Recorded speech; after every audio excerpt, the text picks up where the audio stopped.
जय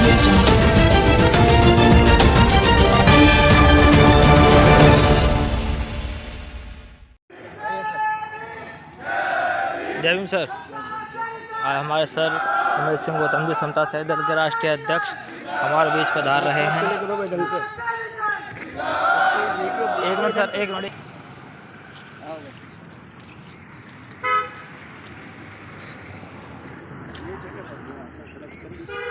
ये हमारे सर निरीक्षण करते हुए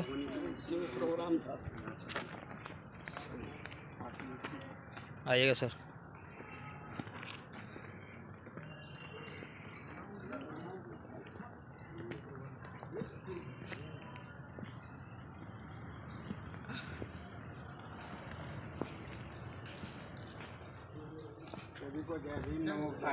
जय भीम।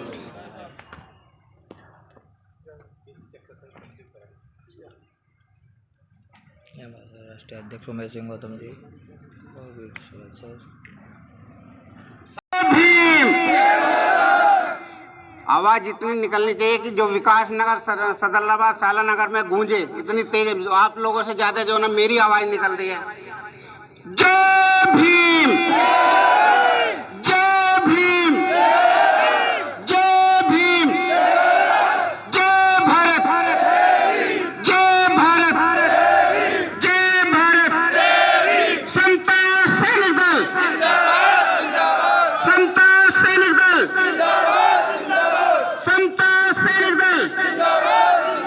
भगवान बुद्ध की, भगवान बुद्ध की, भगवान बुद्ध की।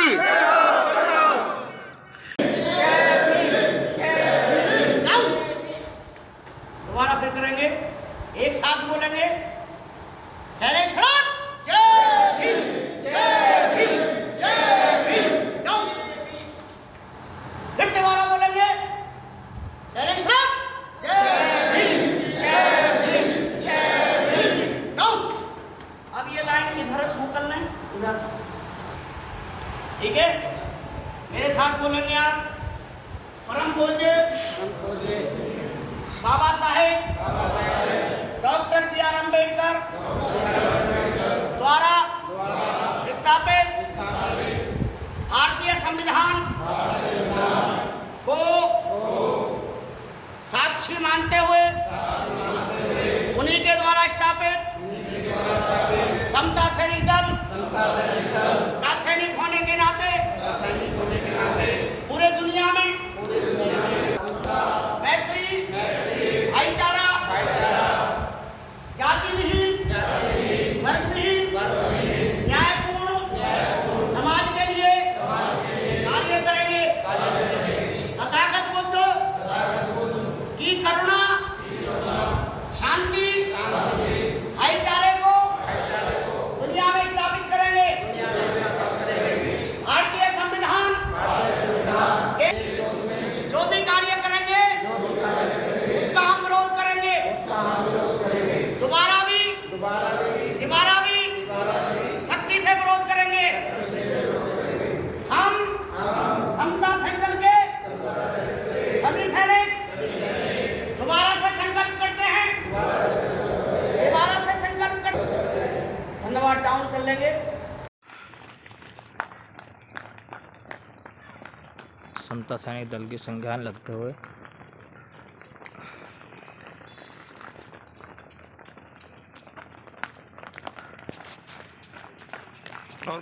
आगे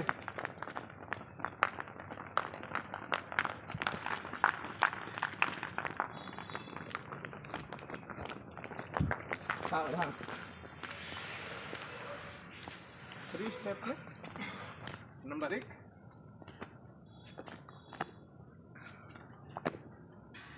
1 2 3 1 2 3 1 2 3 1 2 3 1 2 3 करो।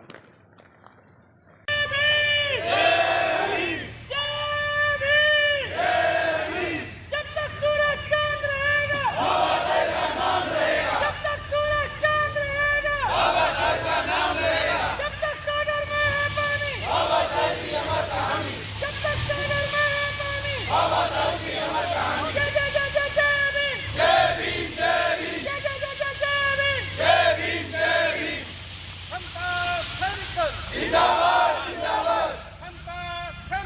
समता सैनिक दल भारत का संविधान भारत का संविधान तथागत बुद्ध की तथागत बुद्ध की करके लंदन से लौट रहे थे। आपको मालूम है उस समय वहां शासन चौहान युद्ध चला रहा था और युद्ध में नहीं हम उनके ही विरोध के लोगों ने बाबा साहब को जहाज को पानी में डुबो दिया था। जिस जहाज में बाबा साहब की किताबें आ रही थी और आपको मालूम है कितनी किताबें थी 32,000 किताबें बाबा साहब डॉक्टर अम्बेडकर लेके आ रहे थे जहाज के अंदर में। पता लगा इंडिया में कि बाबा साहब खत्म हो गए, परंतु जब बाबा साहब वापस आए तो परिवार ने कहा कि हम शोक छा गया पूरे घर में, ग्लोबल पीड़न मच गया घर में। बाबा साहब ने कहा वो जो जहाज डूबा है उसमें मेरी किताबें थी, मैं दूसरे जहाज में था इसलिए बच के आ गया। हर कदम पर बाबा साहब को प्रताड़ित किया गया।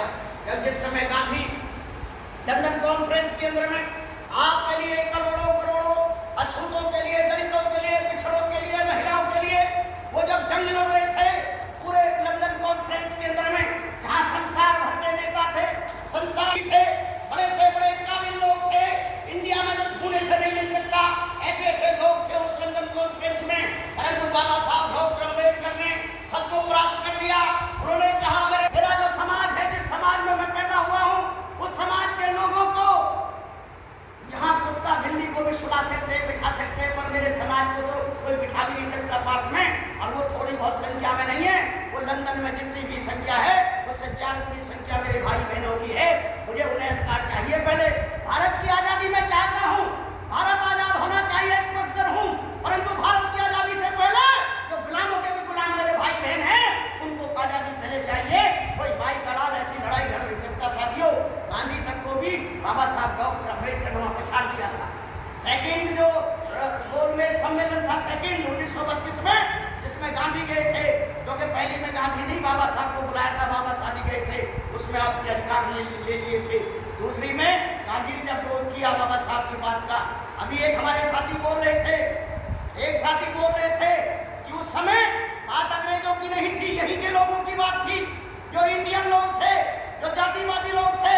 जब वहाँ गांधी वगैरह थे तब उन्होंने जिन्ना वगैरह से कहा था कि आप लोग जितना अधिकार चाहे ले लीजिए, मुस्लिम लोग जितने भी हैं भारत के, और अंग्रेज चाहे जितना अधिकार ले लें, परंतु दलित समाज को कोई अधिकार ना मिल जाए, चाहे हमें कुछ भी करना पड़े।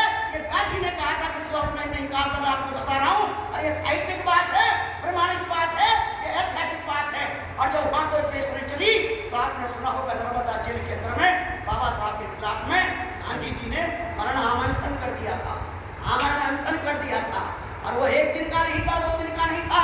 बाबा साहब डॉक्टर अम्बेडकर भी बॉम्बे में रहते थे और वो नर्मदा के अंदर, पूना के अंदर में जेल में थे। और वहाँ जब एक ऐसा व्यक्ति जिसको पूरा भारत मानता हो, उस जमाने में दूसरे लोग भी मानते हो, और बाबा साहब एक तरफ जिनको अपना समाज भी इकट्ठा ना हो, ऐसे वातावरण के अंदर में समता सैनिक एक संगठन था जो बाबा साहब के साथ में 10,000 जवान खड़े हुए थे। और वो जवान हल्के पतले नहीं थे, बहार बटालियन के जवान थे, ट्रेंड जवान थे, सबके साथ वो मुकाबला कर रहे थे। उस समय अंग्रेजों से भी कर रहे थे, और यहाँ के जातिवादी लोग जो बाबा साहब को खत्म करना चाह रहे थे उनसे भी कर रहे थे। ठीक उसी तरीके से हमें निकलना पड़ेगा। हमें 2 प्रकार की लड़ाई लड़नी पड़ेगी, जैसे बाबा साहब लड़ रहे थे। हमें अपने बाबा साहब द्वारा दिए हुए तमाम संवैधानिक अधिकारों को सुरक्षित रखने के लिए वो हमारे समाज को मिले, जो कानून में लिखा है वो क्यों नहीं मिल रहे, ये भी हमारी लड़ाई होनी चाहिए मजबूती के साथ। अगर हम ये लड़ाई नहीं लड़ेंगे तो आपने देखा होगा कश्मीर में एक पंडित को मारा जाता है, पूरे भारत के ब्राह्मण खड़े हो जाते हैं, पूरा देश खड़ा हो जाता है एक पंडित के मारे जाने पर। और हमारे यहाँ हजारों बहन बेटियों पर जुर्म होता है पूरे भारत में, कोई नहीं बोलता, ना कोई RSS का बोलता, ना कोई किसी संगठन का बोलता, ना जातिवादी बोलता। और की छोड़िए, आपके बनाए हुए, आपके चुने हुए नेता कम से कम सैकड़ों की संख्या में मेंबर ऑफ पार्लियामेंट भारत के संसद में बैठे हैं। तमाम विधानसभा में चले जाइए, जितने भी राज्य हैं, करीबन 32 राज्यों में से कोई आपने बोलता नहीं देखा होगा आपके पक्ष में, समाज के पक्ष में। ये परेशानी हमें, इसलिए बाबा साहब डॉक्टर अम्बेडकर ने कहा था, ए मेरे समता सदन के शेरों, आप पर मुझे नाज है, आप पर मुझे विश्वास है, आप मेरे साथ ना होते तो मुझे ये लोग जान से मार देते। ये रहा हूँ 1942 को कहा था बाबा साहब डॉक्टर अम्बेडकर ने, और यहीं से सामाजिक परिवर्तन की लड़ाई बाबा साहब ने छेड़ दी थी। बाबा साहब ने कहा था समता सैंडल के जवानों, अब आपने सामाजिक परिवर्तन की लड़ाई लड़नी है। ये जो इन्होंने समाज बनाया हुआ है, ब्राह्मण क्षत्रिय वैश्य और सब नीचे, अब इसको नीचे नहीं होकर के बराबर बना देना है। वो ब्राह्मण भी साथ रहेगा और दलित भी साथ रहेगा, कोई नीचा ऊंचा नहीं होगा। ये लड़ाई सबसे पहले समता सैंडल ने छेड़ी थी, 1942 में छेड़ी थी। और वो लड़ाई लड़ते लड़ते बाबा साहब डॉक्टर अम्बेडकर के साथ में जब संविधान बना रहे थे, बाबा साहब दिल्ली में 26 अलीपुर जो आपका निवास है, ये जो 26 अलीपुर में तो आप लोग साथ गए थे, कितने कितने प्रदर्शन हमने करे। वो जो मकान था जिसका, उसको हमने घेर लिया था। उसके घर की गंदे तालाब में से हमारा आदमी पानी नहीं पी सकता, पानी पीने की बात छोड़िए, उस तालाब में पानी को छू नहीं सकता था। ऐसा माहौल था। हमारा आदमी, हमारा बुजुर्ग, हमारा पुरखा चरपाई पे बैठ नहीं सकता था दूसरे के सामने। अपने ही गांव के अंदर में बारात में जाने के लिए अपने सुंदर कपड़े पहन नहीं सकता था, दूसरी जगह पहनता था जाकर के। ये हमने देखा अपने जीवन में। जब ऐसी परिस्थितियां हम लोगों ने देखी, और बाबा साहब के समय में जो बाबा साहब ने झेला, बाबा साहब के समय से लेकर के दूसरे लोगों ने झेला, हमारे लोगों ने उन तमाम बातों का निदान, तमाम बातों की समस्या का जो निचोड़ बाबा साहब ने भारत के संविधान बना करके दिया। समता सैंडल उससे भी पहले 25 साल पहले भारत का संविधान बनाया, लागू हुआ 1950 में 26 जनवरी को। परंतु समता सैंडल बाबा साहब ने उससे भी 25 साल पहले बना के पूरे भारत को दिया। बाबा साहब ने किसी एक जात को समता सैंडल नहीं दिया। बाबा साहब अम्बेडकर ने इसका नाम दे दिया। आज की डेट में भी लोग अपने संगठनों के नाम जाति के नाम पर बना रहे हैं। कोई किसी जाति से, कोई किसी जाति से, आप देख रहे होंगे।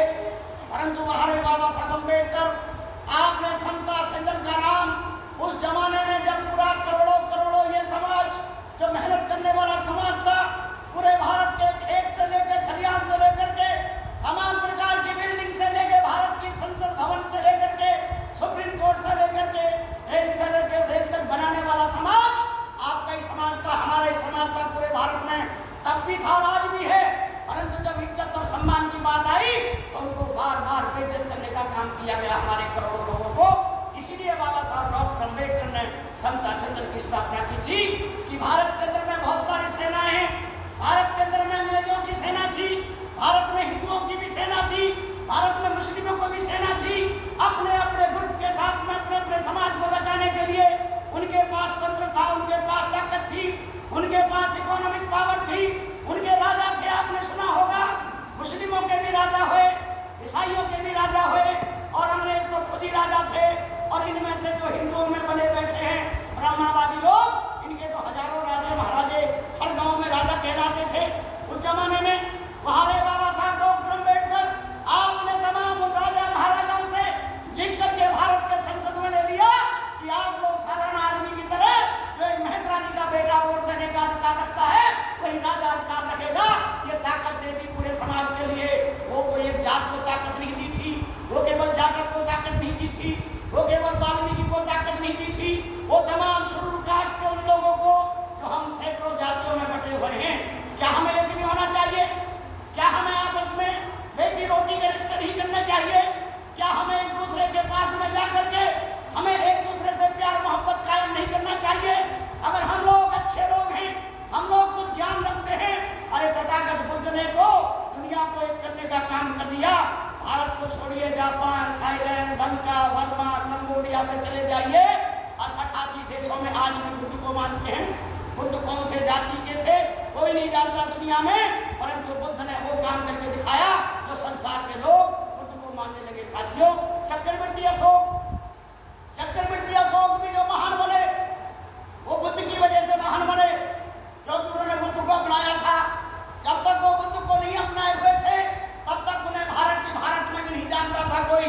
परंतु जब बुद्ध को अपनाया और उन्होंने शस्त्र को छोड़ा, मानवीय कल्याण के कामों को आगे बढ़ाया, तो वही चक्रवर्ती अशोक आज बाबा साहब डॉक्टर अम्बेडकर ने, भारत के लोगों ने, आप देखे होंगे, आप हर एक भारत के तमाम सरकारी निशान पर उस अशोक का निशान है, वो जो थम्स-अप का निशान है, ये तमाम बुद्ध के संकेत हैं।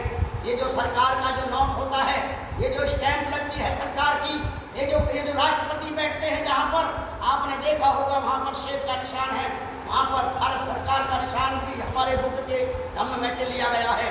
ये मैं आपको इसलिए बता रहा हूँ, वो लोग थे जिन्होंने संघर्ष किया था, वो बकरी चराने का काम किया करते थे। चक्रवर्ती अशोक के फादर दादा मौर्य जी, जो चंद्रगुप्त मौर्य थे, मालूम है वो बकरी चराने का काम किया करते थे। छोटे से बच्चे थे, घर भी नहीं था रहने के लिए, वो जंगल में बकरी चराया करते थे। और वो जो समय के जो उनके गुरु थे, उन्होंने जब देखा ये बच्चा बहुत तेज सम्राट है, चक्रवर्ती अशोक तो उनके अशोक के जो दादा थे, चंद्रगुप्त मौर्य की बात बता रहा हूँ, आपने इतिहास पढ़ा होगा, वो लोग थे हमारे। उन्होंने एक छोटे से घर से निकल करके, और वो भी छोटी जात से निकल करके पूरे संसार में कायम कर दिया अपने मिशन को, अपने धर्म को, अपने विचारधारा को। साथियों, हम उनकी संतान हैं, हम उन नागवंशियों की संतान हैं। वही काम बाबा साहब अम्बेडकर ने किया। कितनी मुश्किलें, कितनी परेशानियां पग पग पर बाबा साहब अम्बेडकर को इन तथाकथित ब्राह्मणवादी लोगों ने, तथाकथित जातिवादी लोगों ने कहाँ परेशान नहीं किया बाबा साहब को। बाबा साहब जब लंदन जा रहे हैं, उनको रोकने की कोशिश की जा रही है, उनके जहाज को डुबाने की कोशिश की जा रही है। जब मैं रिलैक्स बोलूंगा तो अपने सीधे हाथ को, जैसे मैं यहाँ खड़ा हूँ तो आपने ऐसे आएंगे और 2 कदम चलेंगे, ठीक है, और रिलैक्स हो जाए, ठीक है, रिलैक्स, शाबाश, चलिए, बहुत अच्छा, 2 कदम चल के रिलैक्स। अब आप फ्री हैं, अब आप बातचीत कर सकते हैं।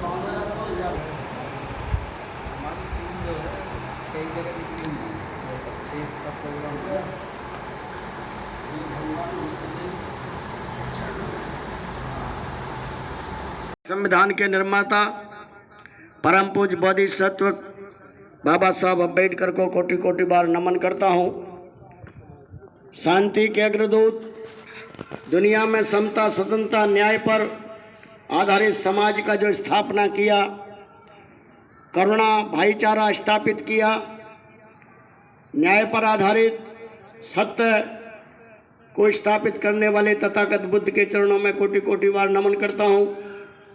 समता सैनिक दल के हमारे राष्ट्रीय संचालक साथी सुरेंद्र एडवोकेट जी, डॉक्टर जसपाल जी, RS गौतम जी, राजकुमार गौतम जी, और यहाँ जो क्षेत्रीय विधानसभा के अध्यक्ष रहे, अभी जल्दी में उत्तर प्रदेश का एक सम्मेलन मुरादाबाद में बुलाया गया था, उससे पहले मनोज जी को जिले का अध्यक्ष की जिम्मेदारी के लिए घोषणा की गई थी।